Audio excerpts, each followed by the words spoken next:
আমার এই সন্তান, আমার এই নাতি জান্নাতি যুবকদের সর্দার হবে।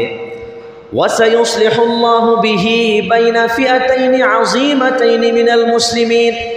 অচিরেই আল্লাহ রব্বুল আলামিন আমার এই নাতি, আমার এই সন্তানদের মাধ্যমে, এই সন্তানের মাধ্যমে আল্লাহ তাআলা বড় বড় দুইটা মুসলিম দলকে একত্রিত করে দিবে।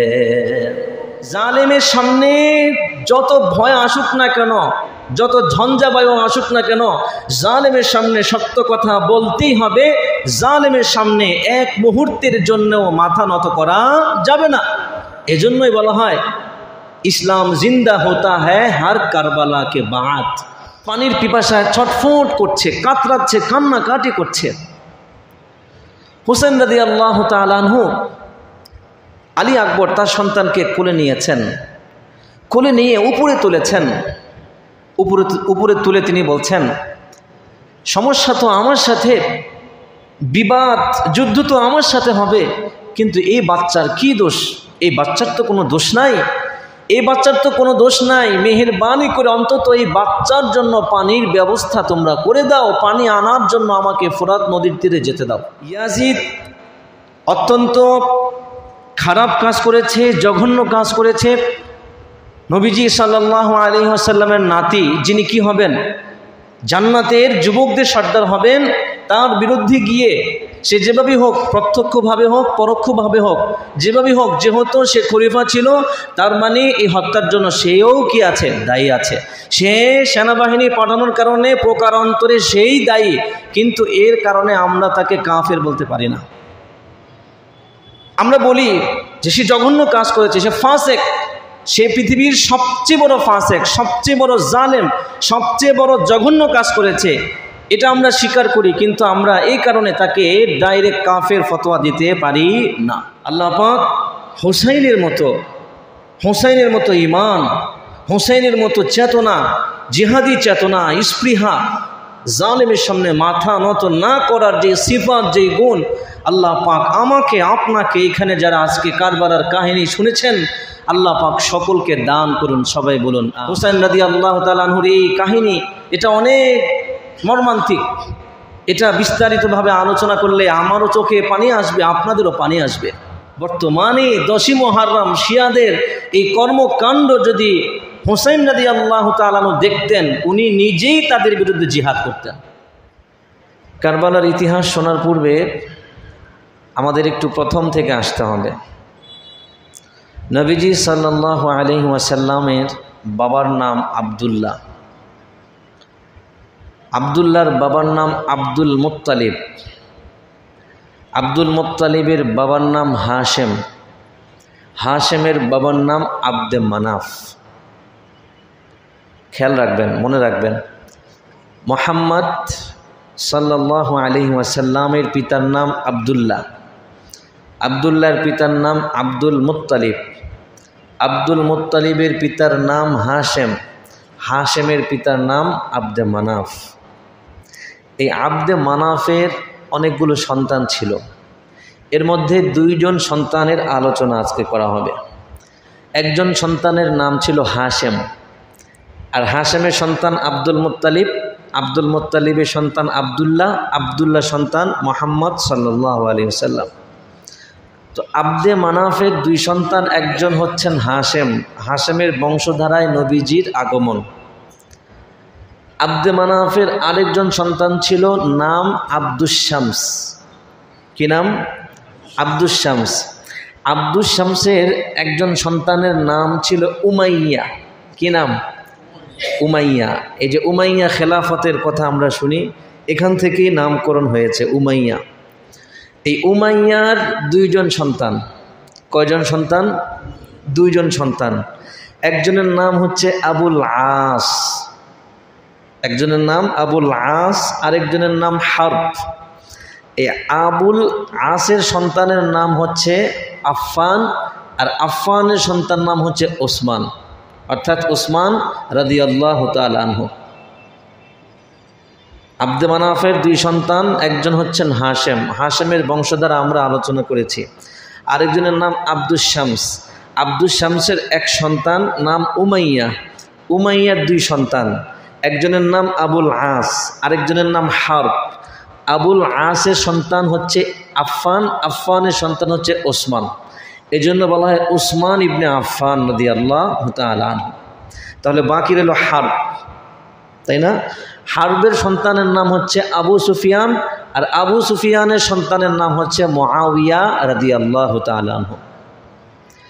তাহলে আব্দে মানাফের দুই সন্তান হাশেম, হাশেম থেকে নবীজি।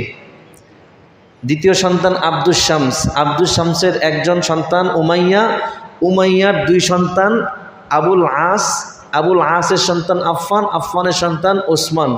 দ্বিতীয় সন্তান হারব, হারবের সন্তানের নাম হচ্ছে আবু সুফিয়ান, আবু সুফিয়ানের সন্তানের নাম হচ্ছে মুআবিয়া। তাহলে ওসমান এবং মুআবিয়া তারা পারস্পরিক একে অপরের কি হয়? চাচাতো ভাই। একে অপরের কি হয়? চাচাতো ভাই। এটা মনে রাখবেন। রাসূলুল্লাহ সাল্লাল্লাহু আলাইহি ওয়াসাল্লামের জিন্দেগীর তিনটা ধাপ। প্রথম ধাপ হচ্ছে নবুয়ত প্রাপ্তির আগে 40 বছর, নবুয়ত প্রাপ্তির আগে 40 বছর। দ্বিতীয় ধাপ হচ্ছে নবুয়ত প্রাপ্তির পর মক্কি জীবনের 13 বছর। তৃতীয় ধাপ হচ্ছে হিজরত করে মদিনা যাওয়ার পর সেখানে 10 বছর। তাহলে কয় ধাপ হলো? প্রথম ধাপ নবুয়ত প্রাপ্তির পূর্বে 40 বছর, দ্বিতীয় ধাপ নবুয়ত প্রাপ্তির পর মক্কি জীবনের 13 বছর, তৃতীয় ধাপ হিজরতের পর মাদানী 10 বছর। রাসূলুল্লাহ সাল্লাল্লাহু আলাইহি ওয়াসাল্লামের 63 বছর ইন্তেকাল হয়। নবীজির ইন্তেকালের পর, নবীজির ইন্তেকালের আগে নবীজি ভবিষ্যৎবাণী করেছেন যে আমার পর খেলাফত প্রতিষ্ঠিত থাকবে, আমার পর খেলাফত প্রতিষ্ঠিত থাকবে 30 বছর। কত বছর? 30 বছর।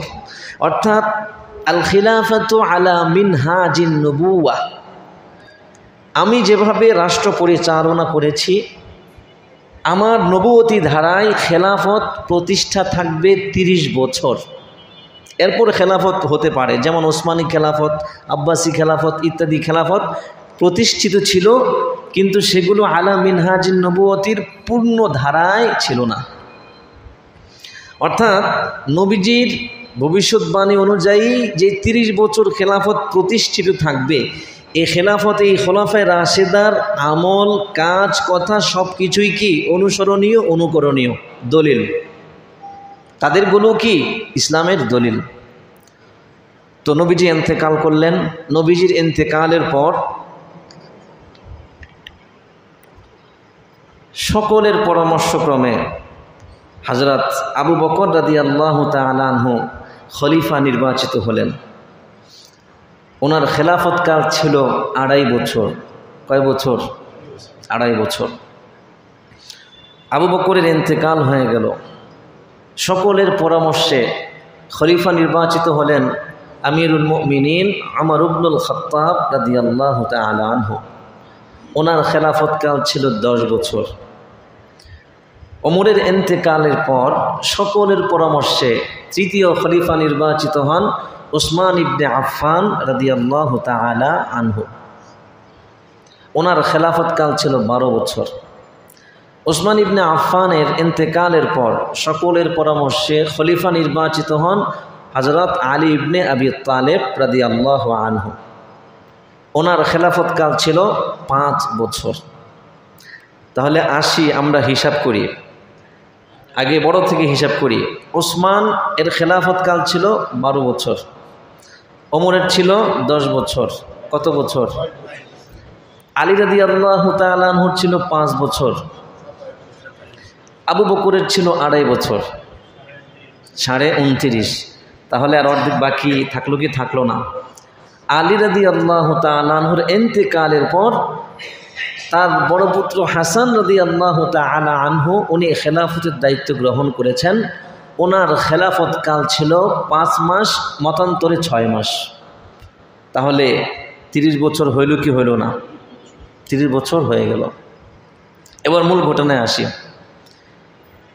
উসমান ইবনে আফফানের সাথে নবীজির সম্পর্ক কি? শ্বশুর এবং জামাতা, শ্বশুর জামাতা, হ্যাঁ জামাই শ্বশুর। উসমান রাদিয়াল্লাহু তাআলা আনহু নবীজির কন্যা রুকাইয়া বিনতে মুহাম্মদকে বিবাহ করেন, কিন্তু তিনি বদর যুদ্ধের পর ইন্তেকাল করেন, অসুস্থ হয়ে যান। এরপর রসুলের আরেক কন্যা উম্মে কুলসুম বিনতে মুহাম্মদকে বিবাহ করেন। তিনিও বেশি দিন দুনিয়াতে বেঁচে ছিলেন না, ইন্তেকাল করেছেন। এজন্যই ওসমান ইবনে আফফানকে বলা হয় যুন-নূরাইন, দুই নূরের অধিকারী। সুবহানাল্লাহ। রাসূলুল্লাহ সাল্লাল্লাহু আলাইহি ওয়াসাল্লাম বলেছেন, আমার যদি আরও 10টা মেয়ে থাকতো, আমি 10টা মেয়েকেই ওসমানের সাথে বিবাহ বন্ধনে আবদ্ধ করিয়ে দিতাম। সুবহানাল্লাহ। এতে করে ওসমানের মর্যাদা প্রকাশিত হয়েছে। মুআবিয়া রাদিয়াল্লাহু তাআলা আনহু আর ওসমান উভয়ের মাঝের সম্পর্ক কি? একে অপরের চাচাতো ভাই। আবার মুআবিয়ার সাথে রাসূলের সম্পর্ক কি? শালা দুলাভাই। কি দুলাভাই? শালা দুলাভাই। মুআবিয়া ছিলেন রাসূলুল্লাহ সাল্লাল্লাহু আলাইহি ওয়াসাল্লামের শ্যালক। তো আবু বকরের ইন্তেকাল হয়ে গেল, ওমরের ইন্তেকাল হয়ে গেল, ওসমান ইবনে আফফান তিনি খেলাফতের দায়িত্ব গ্রহণ করলেন। ওনার খেলাফতকালে ইসলামী সাম্রাজ্য সারা বিশ্বব্যাপী সম্প্রসারিত হচ্ছিল, দিক বিদিক ছড়িয়ে যাচ্ছিল। তো ওসমান রাদিয়াল্লাহু তাআলা আনহুর খেলাফতকালের শেষ সময়ে ফিতনা শুরু হয়। এই ফিতনার শুরু করেছিল মুনাফিকরা, এবং এর লিডারশিপে ছিল মুনাফিকদের সর্দার আব্দুল্লাহ ইবনে সাবা এবং তার দলবল। কারণ মুনাফিকরা চায় যে মুসলমান একে অপরের সম্পর্ক যেন ভালো না থাকে। তারা মুসলমান পরিচয়ে মুসলমানদের মধ্যে অবস্থান করে মুসলমানদের মধ্যেই ফাটল সৃষ্টি করার পায়তারা করতে থাকে, এইটাই তাদের মিশন। তো আব্দুল্লাহ ইবনে সাবা ওসমান ইবনে আফফানের বিরুদ্ধে অভিযোগ উঠালো যে ওসমান ইবনে আফফান স্বজনপ্রীতি করছে। প্রতিটা জায়গায় জায়গায় তার পরিচিত যারা, তার প্রিয় আত্মীয় স্বজন যারা, তাদেরকে বসাচ্ছে, মসনদে বসাচ্ছে। তো এইভাবে বিদ্রোহ করে, এভাবে ওনার নামে বদনাম ছড়িয়ে সিরিয়া, ইরাক, জর্দান, লিবিয়া এই সমস্ত দেশ থেকে বিভিন্ন মুনাফিকদের বিভিন্ন লোক জড়ো করে তারা ওসমান ইবনে আফফানের এরিয়া ঘেরাও করেছে, বাড়ি ঘেরাও করেছে।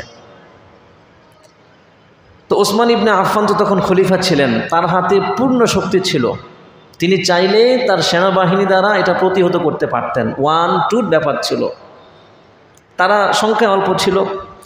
এই বিদ্রোহের কথা মুআবিয়া রাদিয়াল্লাহু তাআলা জানতে পারেন। আর মুআবিয়া রাদিয়াল্লাহু তাআলা তখন ছিলেন সিরিয়ার গভর্নর। তাকে সিরিয়ার গভর্নর নিযুক্ত করেছেন ওমর ইবনুল খাত্তাব রাদিয়াল্লাহু তাআলা। তো মুআবিয়া জানতে পারলেন যে আমার চাচাতো ভাই খলিফা ওসমানের বাড়ি ঘেরাও করেছে বিদ্রোহীরা। তখন মুআবিয়া চিঠি পাঠালেন যে আমি আপনাকে সাহায্য করার জন্য আমার সিরিয়া থেকে সেনাবাহিনী পাঠাতে চাই, আপনি আমাকে অনুমতি দেন। ওসমান ইবনে আফফান বললেন, না, পাঠানোর দরকার নাই। ওসমান ইবনে আফফান চাচ্ছেন যে তাদের সাথে যদি আমরা লড়াই করি তাহলে মুসলমান একে অপরের সাথে লড়াই হবে, এক মুসলমান অপর মুসলমানের রক্তপাত করবে। তিনি এটা চান নাই। তিনি ধৈর্য ধরেছেন, সবর করেছেন, আল্লাহর কাছে দোয়া করেছেন, কিন্তু মুনাফিকরা ক্ষান্ত হয় নাই। এক পর্যায়ে ওসমান ইবনে আফফান নিজ ঘরে বসে কোরআনুল কারীম তেলাওয়াত করছিলেন। কোরআনুল কারীম তেলাওয়াত করা অবস্থায় বিদ্রোহীরা, মুনাফিকরা তার ঘরে ঢুকে তাকে নির্মমভাবে শহীদ করে দেয়। ঘটনার সূত্রপাত এখান থেকে শুরু। ওসমান ইবনে আফফানের ইন্তেকালের পর খলিফা নির্বাচিত হন কে? হযরত আলী ইবনে আবি তালেব। তো স্বাভাবিক ওসমান ইবনে আফফানের শাহাদাতের বিচার করতে হবে, এটা স্বাভাবিক প্রক্রিয়া। তো মুআবিয়া রাদিয়াল্লাহু তাআলা আনহু আম্মা জান আয়েশা রাদিয়াল্লাহু তাআলা আনহা চিঠি পাঠালেন এবং লোক মারফতে আলীর কাছে প্রস্তাব দিলেন যে আপনি ক্ষমতায় বসেছেন, সমস্যা নাই, কিন্তু দ্রুত ওসমান হত্যার বিচার করতে হবে। এদিকে আলী রাদিয়াল্লাহু তাআলা আনহু মাত্র খেলাফত প্রাপ্ত হয়েছেন। ওনার জবাব ছিল যে আমি মাত্র খেলাফত প্রাপ্ত হয়েছি, আমার দায়িত্ব সব বুঝতে হবে, বুঝে আমার খেলাফতটাকে মজবুত করে, আমার সেনাবাহিনী মজবুত করে তারপর আমি এর বিচার করব। তো এভাবে দিন যেতে লাগলো, কিন্তু ওসমান হত্যার বিচারের কোনো প্রক্রিয়া দেখা যাচ্ছিল না। তো এদিকে মুআবিয়া রাদিয়াল্লাহু তাআলা আনহু খুব রেগে যাচ্ছিলেন, কারণ উসমান ইবনে আফফান তার কি হয়, চাচাতো ভাই, তার রক্তের। এদিকে আম্মা জান আয়েশা ক্ষিপ্ত হয়ে যাচ্ছেন। এক পর্যায়ে আম্মা জান আয়েশা রাদিয়াল্লাহু তাআলা আনহা যুদ্ধের জন্য প্রস্তুত হয়ে গেলেন। ঘটনা খুব সংক্ষিপ্তভাবে বলছি। আম্মা জান আয়েশা বাহিনী নিয়ে এক জায়গায় অবতরণ করলেন। আলী রাদিয়াল্লাহু তাআলা আনহু এটা শুনে তিনিও তার বাহিনী নিয়ে আসলেন প্রতিরোধ করার জন্য, যুদ্ধ করার জন্য না। তো দুই বাহিনী মুখোমুখি হওয়ার পর পরস্পরের সাথে আলাপ আলোচনা করার পর রাত্রি হয়ে গেছে। এখন তারা বিশ্রামে আছে, একদল এখানে আরেক দল এখানে। তো এদিকে উসমানকে হত্যা করার মূলে ছিল মুনাফিকরা, আব্দুল্লাহ ইবনে সাবা। সে দেখতে পাচ্ছে যে ওসমান হত্যার বিচার দ্রুতই কার্যকর হতে শুরু করবে। এজন্য ওসমান হত্যার বিচার যেন না হয়, এজন্য তারা বিভিন্ন চেষ্টায় ছিল, বিভিন্ন প্রক্রিয়ায় ছিল, কাজ করছিল।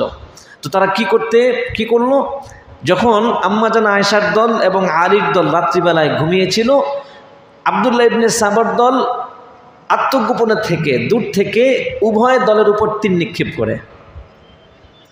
যখন উভয় দলের উপর তীর নিক্ষিপ্ত হলো, তখন সবাই জেগে গেল।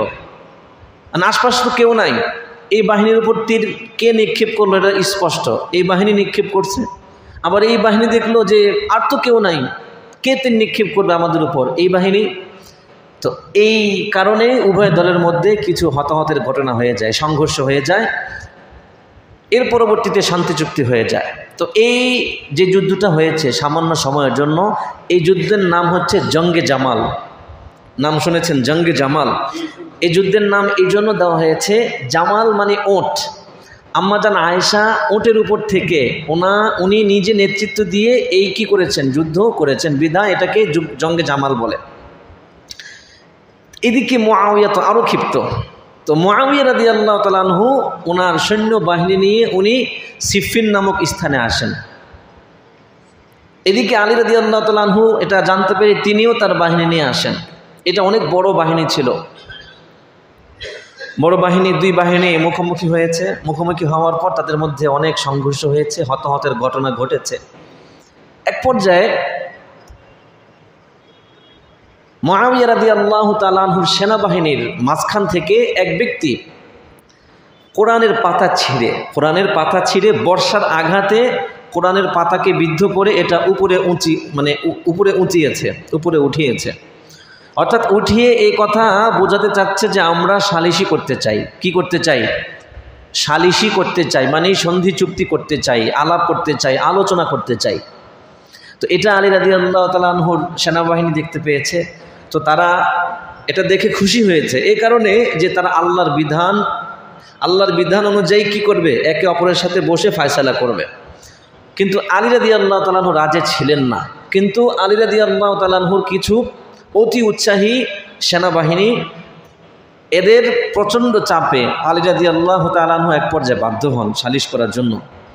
সালিশে বসে দুই পক্ষ থেকে দুইজন, আলী রাদিয়াল্লাহু তাআলা আনহুর পক্ষ থেকে আবু মুসা আশআরী রাদিয়াল্লাহু তাআলা আনহু আসেন।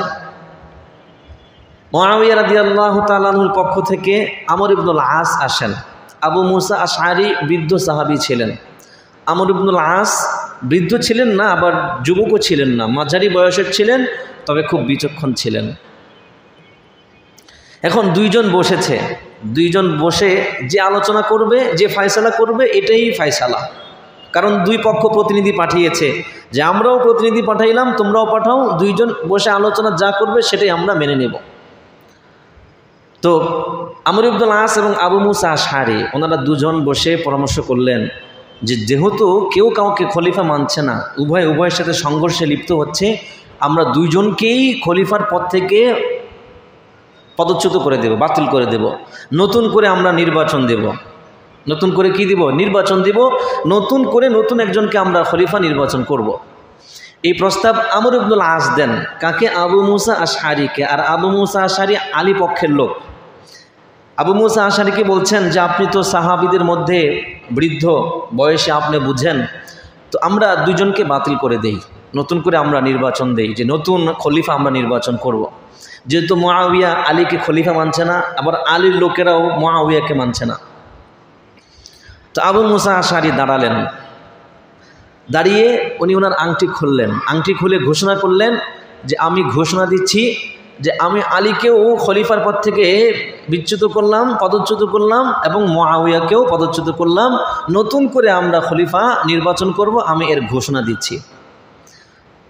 এদিকে আমর ইবনুল আস রাজনৈতিক কৌশল অবলম্বন করলেন। আমর ইবনুল আস রাদিয়াল্লাহু তাআলা আনহু উনি দাঁড়ালেন, আবু মুসা আশআরী শেষ।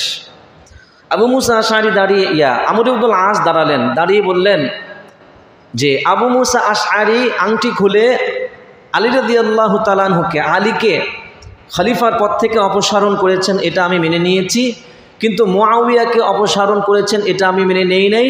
আমি সিদ্ধান্ত দিলাম এখন থেকে খলিফা আমির মুআবিয়া রাদিয়াল্লাহু আনহু। এই ঘটনার প্রেক্ষিতে আলী রাদিয়াল্লাহু তাআলা আনহুর রাজনৈতিক অবস্থান অনেকটা দুর্বল হয়ে পড়ে। যাই হোক, এরপর সিফিনের যুদ্ধ শেষ হয়ে যায়, আলী রাদিয়াল্লাহু তাআলা আনহু ইন্তেকাল করেন। এদিকে মুআবিয়া নিজেকে খলিফা ঘোষণা করেন। আলী রাদিয়াল্লাহু তাআলা আনহু ইন্তেকালের পর আলী রাদিয়াল্লাহু তাআলা আনহুকে খলিফা হিসেবে তখনও মেনে নিচ্ছিল মক্কা, মদিনা এবং কুফাবাসীরা। মক্কা, মদিনা এবং কুফাবাসীরা। আলীর ইন্তেকালের পর এই খেলাফতের দায়িত্ব গ্রহণ করেন তার সন্তান হাসান রাদিয়াল্লাহু তাআলা আনহু। এদিকে মুআবিয়া কোথায় আছেন? সিরিয়ায় আছেন, আর আলী আছেন সৌদি আরবে। ঠিক আছে? তো হাসান রাদিয়াল্লাহু তাআলা আনহু খেলাফত প্রাপ্ত হওয়ার পর তিনি 5 মাস বা 6 মাস যাওয়ার পর তিনি চিন্তা করলেন যে এইভাবে চলতে পারে না, কারণ মুসলমানরা আজকে 2 ভাগে বিভক্ত। এক ভাগ মুআবিয়াকে খলিফা মানছে, আরেক ভাগ আমাকে মানছে। এইভাবে যদি চলতে থাকে একটা পর্যায়ে এই 2 ভাগ 3 ভাগে পরিণত হবে, 4 ভাগ হবে, 5 ভাগ হবে, 6 ভাগ হবে। এতে করে মুসলিম উম্মাহ ধ্বংস হয়ে যাবে। এজন্য তিনি সিদ্ধান্ত নিলেন যে খলিফা থাকবে একজন, শাসন কার্য পরিচালনা করবে একজন, সমস্ত মুসলিম উম্মাহ একজন নেতার নেতৃত্বে থাকবে, তাদের একজন আমির থাকবে। এজন্য তিনি খুব চিন্তা ফিকির করে ডাইরেক্ট সিরিয়ায় রওনা দেন। সিরিয়ায় যান। সিরিয়ায় গিয়ে তিনি আমিরে মুআবিয়া রাদিয়াল্লাহু তাআলা আনহুর হাতে তার খেলাফতের দায়িত্বভার অর্পণ করে দেন। সুবহানাল্লাহ বলেন। তাহলে এখন খলিফা কয়জন? খলিফা কয়জন? একজন। হাসান রাদিয়াল্লাহু তাআলা আনহুর এই সিদ্ধান্তের বিরোধিতা করেছে মক্কাবাসী, মদিনাবাসী, কুফাবাসী সবাই, কিন্তু তিনি কারো কথা শোনেন নাই। এই যে তিনি এই কাজটা করলেন, রাসূলুল্লাহ সাল্লাল্লাহু আলাইহি ওয়াসাল্লাম এর ভবিষ্যৎবাণী জীবিত থাকা অবস্থায় করে গেছেন। বুখারী শরীফের হাদিসের মধ্যে এসেছে, রাসূল করিম সাল্লাল্লাহু আলাইহি ওয়াসাল্লাম বলছেন, ইন্না বিনি হাদা সাইয়্যিদ, আমার এই সন্তান, আমার এই নাতি জান্নাতি যুবকদের সর্দার হবে।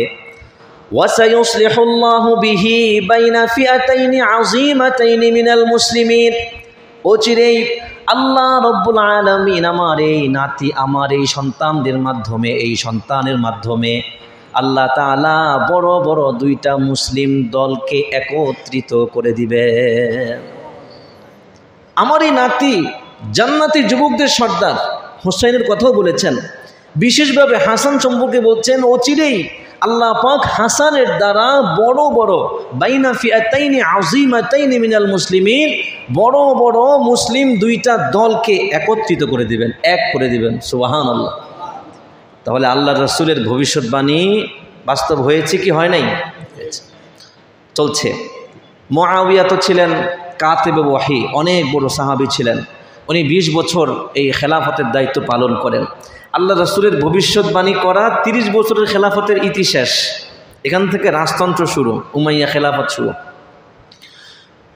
মুআবিয়া রাদিয়াল্লাহু তাআলা আনহু অসুস্থ হয়ে গিয়েছেন, ওনার শেষ সময় চলে আসছে। এখন উনি কাকে খলিফা নিযুক্ত করবেন? ওনার পরে খলিফা কে হবে? হাসান রাদিয়াল্লাহু তাআলা আনহুর ইন্তেকাল কিন্তু হয়ে গেছে, বেঁচে আছেন হুসাইন রাদিয়াল্লাহু তাআলা আনহু। তো তো উনি পরামর্শ করলেন ওনার প্রজাদের সাথে, প্রজারা পরামর্শ দিল যে আপনি আপনার সন্তানকেই কি করেন, নির্বাচন করে যান, কারণ সে এই রাজবংশের লোক, কিভাবে পরিচালনা করতে হয়, রাষ্ট্র পরিচালনা করতে হয় সেটা ভালো করেই জানে। মুআবিয়া রাদিয়াল্লাহু তাআলা আনহু ওনার সন্তান যদি খারাপ হতো বা রাষ্ট্র পরিচালনা করার যোগ্যতা না থাকতো, উনি কখনোই সজ্ঞানে ওনার ছেলেকে খলিফা নির্বাচন করে যেতেন না। এটাই যুক্তির কথা, এটাই সত্যি কথা। মুআবিয়া রাদিয়াল্লাহু তাআলা আনহু ইন্তেকাল হয়ে গেল, ওনার ঘোষণা অনুযায়ী ওনার সন্তান ইয়াজিদ খলিফা নির্বাচিত হয়ে গেল। তো ইয়াজিদ খলিফা হওয়ার পর মুআবিয়াকে মেনে নিয়েছে হাসানের কারণে, কিন্তু ইয়াজিদ খলিফা নির্বাচিত হওয়ার পর মক্কাবাসী, মদিনাবাসী এবং কুফাবাসী, মক্কাবাসী, মদিনাবাসী এবং কুফাবাসী তারা ইয়াজিদকে খলিফা মানতে নারাজ, অস্বীকৃতি জানালো এবং বায়াত করতে অস্বীকার করলো। আলী রাদিয়াল্লাহু তাআলা আনহুর খেলাফতের ছিল কুফায়, মক্কা মদিনা কুফা। ওনার ইন্তেকালের পর হাসানও মক্কা মদিনা কুফায় ছিলেন, যার কারণে মক্কা মদিনা কুফার লোকেরা আলীদের ভক্ত, তো তারা মানবে না।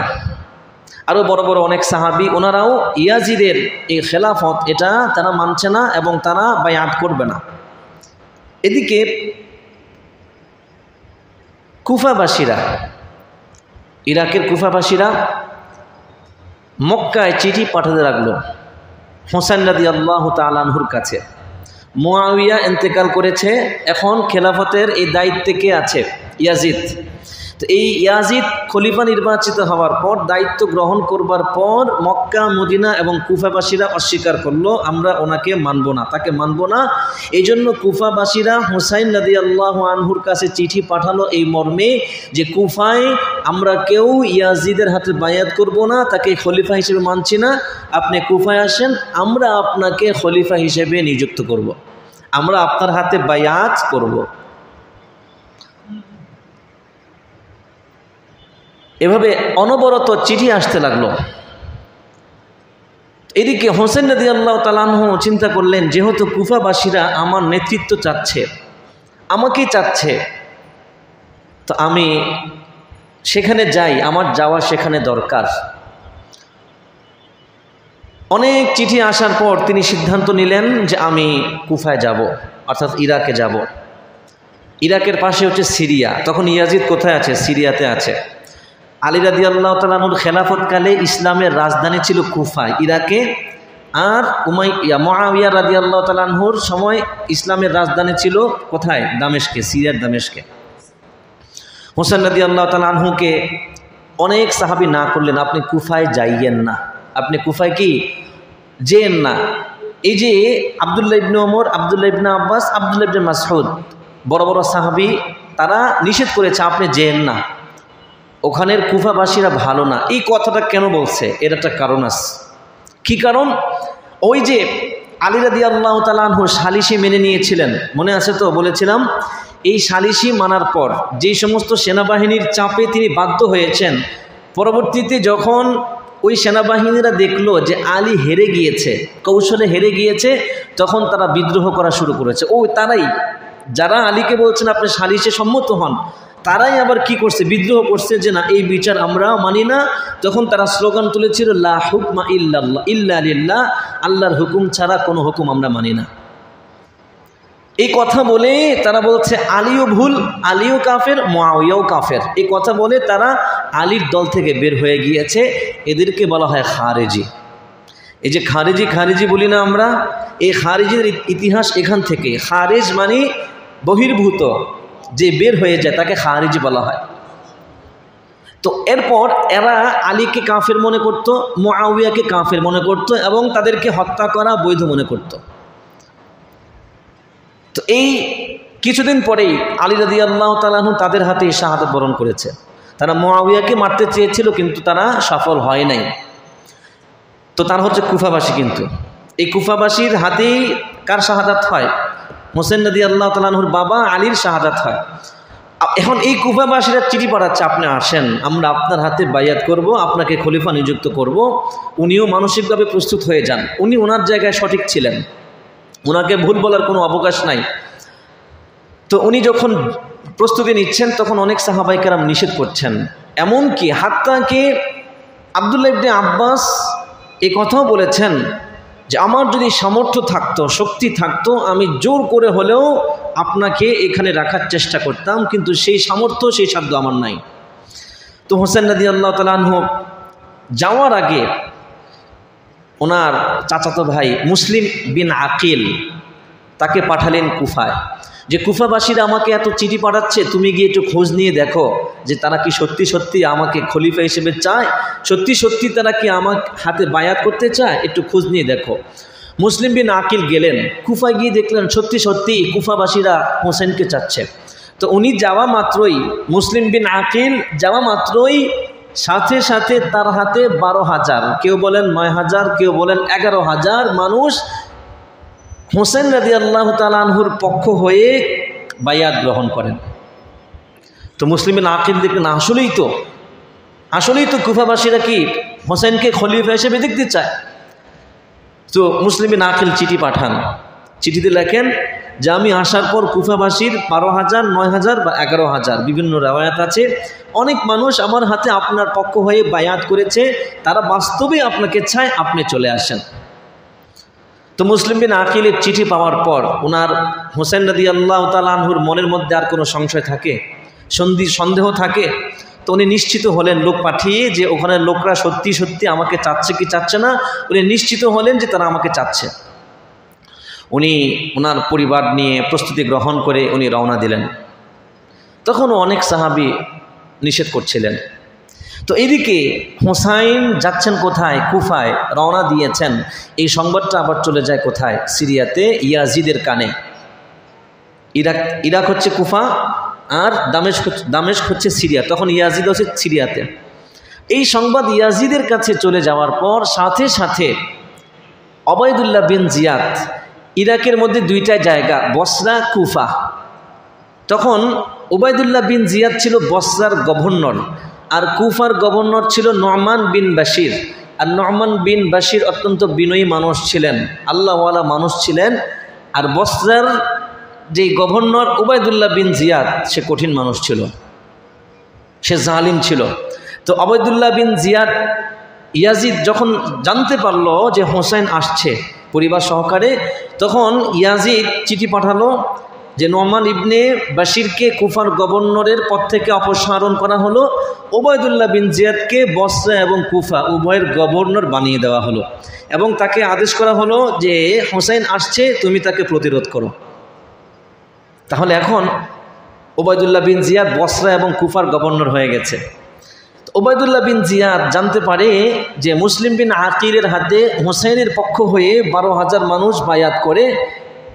এটা শোনা মাত্রই ওবায়দুল্লাহ বিন জিয়াদ চলে আসে কুফায়, বসরা থেকে কুফায় আসে। আসার পর দলবল নিয়ে আসে, অস্ত্র নিয়ে আসে।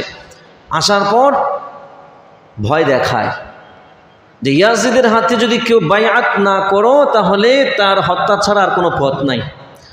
তো অস্ত্রের হাতে অস্ত্র মাথায় ঠেকিয়ে সকলকে ভয় দেখায়। তো ভয় দেখানোর পর সকলেই পিছু হটে যায়। সকলে কোথায় যায়? পিছু হটে যায়।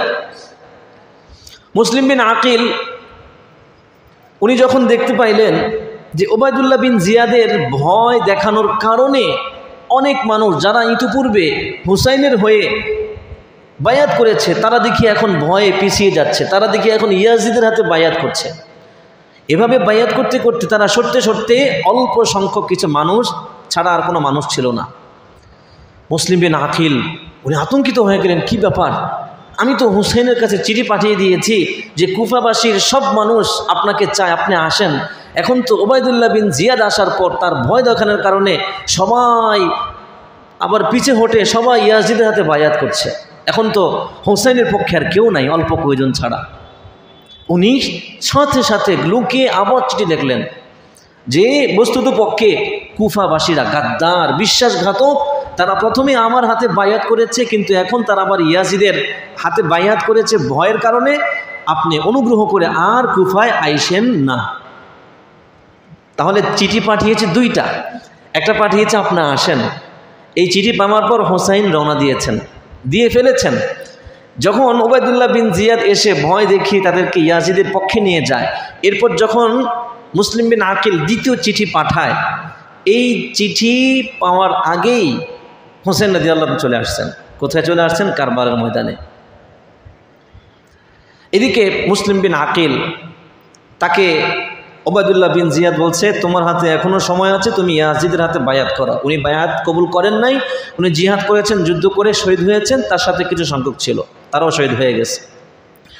এখন ওবায়দুল্লাহ বিন জিয়াদ তার সেনাবাহিনী নিয়ে কোথায় গেল? কারবালা প্রান্তরে গেল।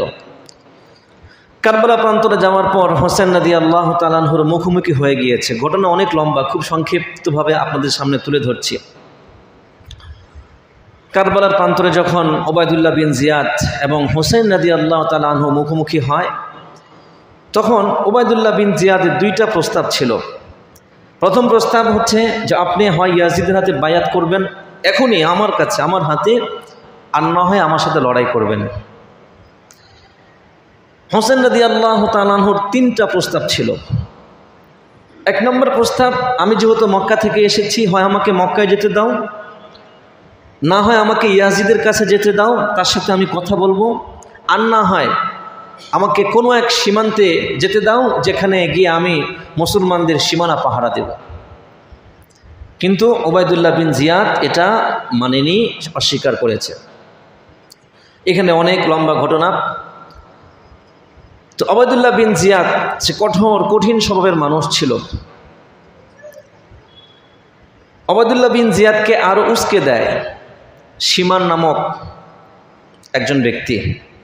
সীমার ওবায়দুল্লাহ বিন জিয়াদের কানে কানে এসে বলে, এটাই সুযোগ, এখনই হোসেনকে মেরে ফেলো। আর আমরা জানি, উপলব্ধি করতে পারি যে ক্ষমতা পেলে মানুষ অমানুষ হয়ে যায়। ক্ষমতা পাইলে মানুষ নিজেকে রবের স্তর পর্যন্ত নিয়ে যায়। ফেরাউন ক্ষমতা পাইছে না?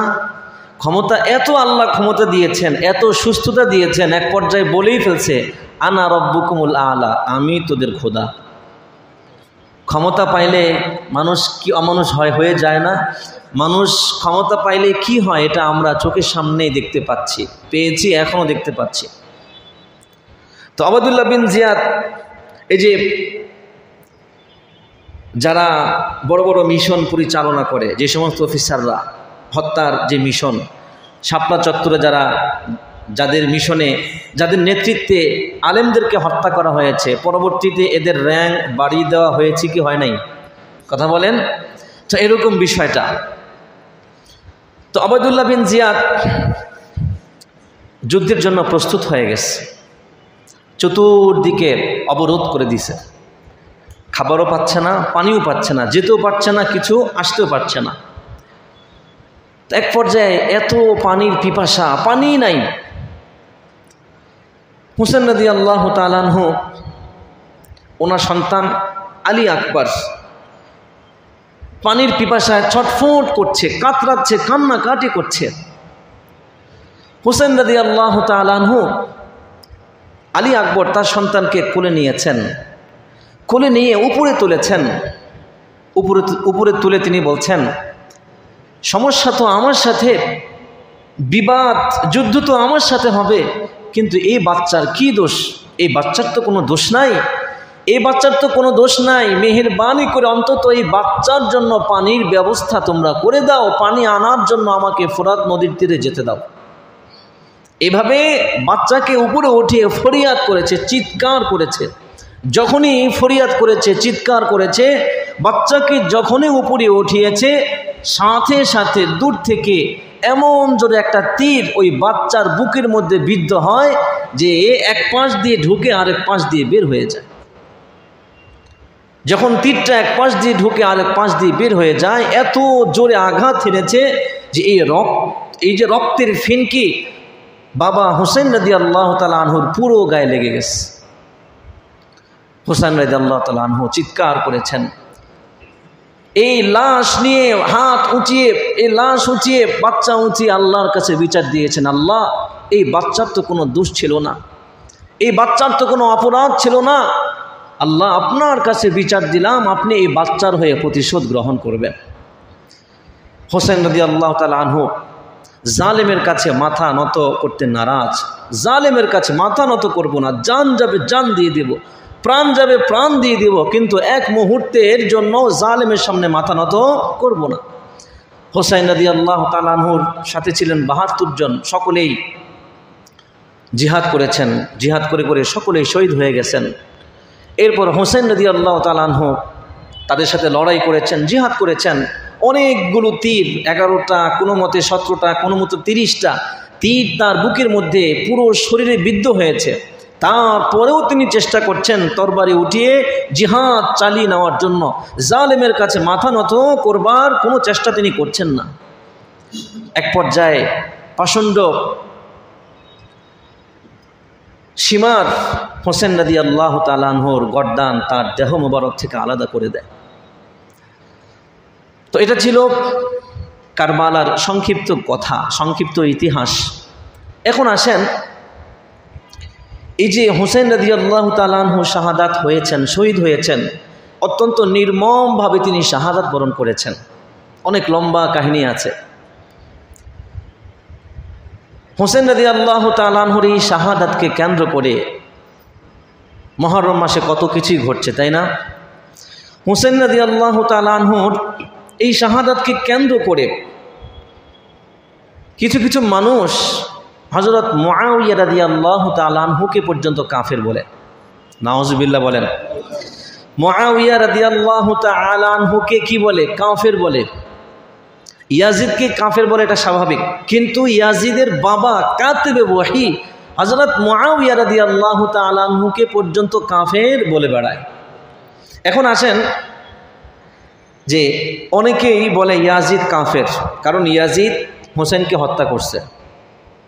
এটা নিয়ে অনেক বিতর্ক আছে না? অনেক বিতর্ক আছে। কারবালার ঘটনা নিয়ে অধিকাংশ যে বই পুস্তক বাজারের মধ্যে আছে, এগুলোর প্রায় শিয়াদের লেখা। কাদের লেখা? শিয়াদের লেখা। যেমন বিষাদ সিন্ধু একটা বই আছে, এই বইয়ের মধ্যে এই বই পড়লে মনে হবে যে শুধু ইয়াজিদ না, ইয়াজিদ 14 গোষ্ঠী কাফের ছিল। তারা তাদের মতো করে আবেগ দিয়ে হোসেনের পক্ষে লিখে ইয়াজিদের বিপক্ষে লিখেছে। এখন আমরা ইয়াজিদকে কি বলবো? কাফের বলবো না মুসলিম বলবো? ইয়াজিদের সমালোচনা করব না কি করব? আমরা হচ্ছে আহলুস সুন্নাত ওয়াল জামাত। আমরা কি আহলুস সুন্নাত ওয়াল জামাত? আমাদের কথা হচ্ছে ইয়াজিদ সরাসরি লিপ্ত কিনা এটা কোনো হাদিসে নাই, এটা ইতিহাসের পাতায় আছে। অনেকে অনেকভাবে বিশ্লেষণ করেন। কেউ বলেন ইয়াজিদ সরাসরি হত্যায় জড়িত, আবার কেউ বলেন ইয়াজিদ হত্যায় সরাসরি জড়িত না, ইয়াজিদ প্রতিরোধ করতে বলেছে, কিন্তু ওবায়দুল্লাহ বিন জিয়াদ সে তার মতো করে এই জিহাদ পরিচালনা করে সে নিজে কি করেছে? হোসেন রাদিয়াল্লাহু তাআলা আনহুকে হত্যা করেছে। তো দুইটা গ্রুপ, দুইটা দল আছে। এক দল বলে ইয়াজিদ কাফের, ইয়াজিদ হত্যায় সরাসরি জড়িত, আরেক দল বলে ইয়াজিদ হত্যায় সরাসরি জড়িত নয়। তো এটা নিয়ে অনেক বাড়াবাড়ি হয়, অনেক ছাড়াছাড়ি হয়। দেখেন, এটা আমাদের কোনো আকিদার বিষয় না, আমাদের কি বিষয় না? আকিদার বিষয় না। ইয়াজিদ অত্যন্ত খারাপ কাজ করেছে, জঘন্য কাজ করেছে। নবীজি সাল্লাল্লাহু আলাইহি ওয়াসাল্লামের নাতি, যিনি কি হবেন? জান্নাতের যুবকদের সর্দার হবেন, তার বিরুদ্ধে গিয়ে সে যেভাবেই হোক, প্রত্যক্ষভাবে হোক পরোক্ষভাবে হোক, যেভাবেই হোক, যেহেতু সে খলিফা ছিল, তার মানে এই হত্যার জন্য সেও কি আছে? দায়ী আছে। সে সেনাবাহিনী পাঠানোর কারণে প্রকারান্তরে সেই দায়ী, কিন্তু এর কারণে আমরা তাকে কাফের বলতে পারি না। আমরা বলি যে সে জঘন্য কাজ করেছে, সে ফাসেক, সে পৃথিবীর সবচেয়ে বড় ফাসেক, সবচেয়ে বড় জালেম, সবচেয়ে বড় জঘন্য কাজ করেছে, এটা আমরা স্বীকার করি। কিন্তু আমরা এই কারণে তাকে ডাইরেক্ট কাফের ফতোয়া দিতে পারি না। পারি? আপনি পারবেন? পারবেন না। তো এই জন্য আমাদের অবস্থান কোথায় থাকা উচিত বলেন? মাঝামাঝিতে থাকা উচিত। এখন এই ঘটনা থেকে আমাদের শিক্ষা কি? আমরা ঘটনা থেকে শিক্ষা না নিয়ে আমরা এটাকে উদযাপন করি। এই যে শিয়াদের অবস্থা দেখবেন, 10ই মুহররম আসলে হায় হুসাইন আছে না নাই? প্রত্যেকের পিঠ খুলে দেখবেন অনেক দাগ, সব হলো ছুরির দাগ। পিঠে মারে, বুকে মারে, তারা মাথার মধ্যেও মারে, রক্ত ঝরায়। লাব্বাইকা ইয়া হুসাইন, হুসাইনকে ডাকে, হে হুসাইন, আপনি তো তখন একা ছিলেন, এখন আমরা হাজির। হোসেন রাদিয়াল্লাহু তাআলা আনহু, ওনার এক ঘটনায় পাওয়া যায়, উনি তার বোন স্বপ্ন দেখেছে যে তার ভাই হুসাইন কিছুদিন পরে শহীদ হয়ে যাবেন। এই স্বপ্ন দেখার পর হঠাৎ করে তার বোন কান্নাকাটি করতেছে। তো হুসাইন জেগে উঠে বললেন, কি ব্যাপার, তুমি কান্না করতেছো কেন? তখন তার বোন বললেন, আমি স্বপ্নে দেখেছি আপনি কিছুদিন পরে শহীদ হয়ে যাবেন, কিছুদিন পর আপনি আর দুনিয়াতে থাকবেন না, এই জন্য আমি কান্না করতেছি। হুসাইন রাদিয়াল্লাহু তাআলা আনহু তখন কঠোর ভাষায় হুঁশিয়ারি উচ্চারণ করে তাকে বলেছেন, আমি মারা যাইনি, তুমি এখনই কান্না করতেছো? আমি মারা গেলে তুমি কি করবে আল্লাহই জানে। আমি তোমাকে ওসিয়ত করে যাচ্ছি, আমি মারা যাওয়ার পর কখনো আমার শোক পালন করবা না। আমার কি করবা না? শোক পালন করবা না। যে হুসাইন রাদিয়াল্লাহু তাআলা আনহু ওসিয়ত করে দিয়েছেন, আদেশ করে গিয়েছেন, আমি মারা গেলে আমার শোক পালন করা যাবে না।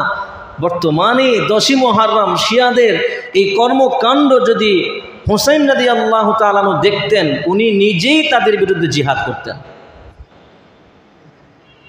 মোহতারাম হাজিরিন, হুসাইন রাদিয়াল্লাহু তাআলা আনহুর এই ঘটনা থেকে আমাদের জন্য শিক্ষা কি?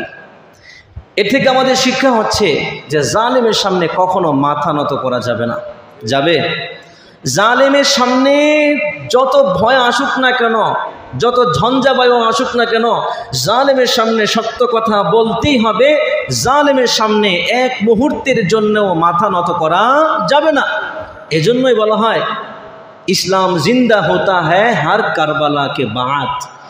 এর দ্বারা ইসলামের অনেক উপকার হয়েছে। এর দ্বারা আমাদের মনের মধ্যে প্রেরণা জাগে, চেতনা জাগে, আমাদের মনের মধ্যে জিহাদের স্পৃহা জাগে যে বাতিলের সামনে, জালেমের সামনে কখনো চুপ থাকা যাবে না। আবু দাউদ শরীফের মধ্যে এসেছে, রাসূলুল্লাহ সাল্লাল্লাহু আলাইহি ওয়াসাল্লাম বলছেন, আল কালিমাতুল আদিলু ইনদা সুলতানিন জাইর, আই আফদালুল জিহাদ আল কালিমাতুল আদিলু ইনদা সুলতানিন জাইর।